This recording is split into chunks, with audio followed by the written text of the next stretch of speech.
Hello, good day mga kadiskarte and welcome to Noah's Farming and Technique. And ngayon ay mag-harvest tayo ng ating mga pipino. So excited tayo kasi unang harvest natin to at medyo maulan dito sa ating lugar, pero kailangan na natin i-harvest to, baka masobra yung edad niya at kailangan na nating i-harvest pa. So nandito na tayo mga kadiskarte sa ating pipinuhan. So may mga bunga na malalaki na talaga, so kailangan na natin silang i-harvest. So papakita muna natin. So dito ang hahaba ng mga bunga. So dito sumayad na sa lupa, napakahaba talaga. So ito pa, at sa bandang dito meron din.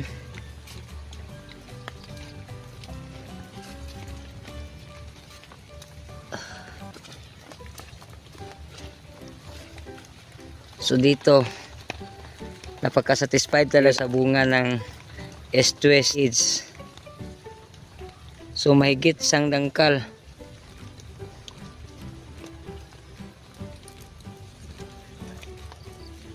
Saka dito pa, dito napakahaba.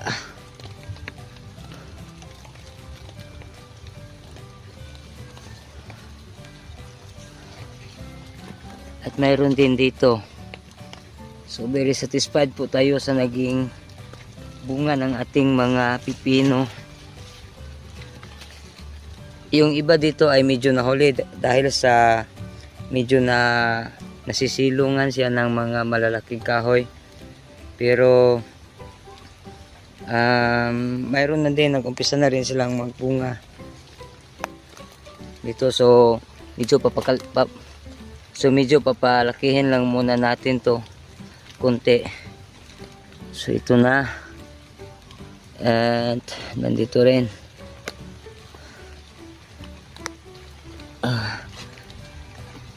Kaya wag na nating papatagalin pa kasi medyo lumalakas talaga yung ulan dito. And update lang tayo mamaya pag na-harvest na natin. Yun, natapos natin ma-harvest ang ating mga pipino at dito na. So napaka-satisfied po natin sa naging bunga ng ating mga pipino. So hanggang dito na lang tayo at papauwi na tayo kasi lumalakas na din yung ulan. At sana ay kita-kita tayo ulit sa mga susunod na mga video. So sa mga kadiskarte natin na hindi pa naka-subscribe, so please subscribe and click nyo na rin ang notification bell para maging updated kayo for our upcoming new videos. So hanggang dito na lang tayo kasi lumalakas na yung ulan at ingat kayo lagi and God bless and bye bye.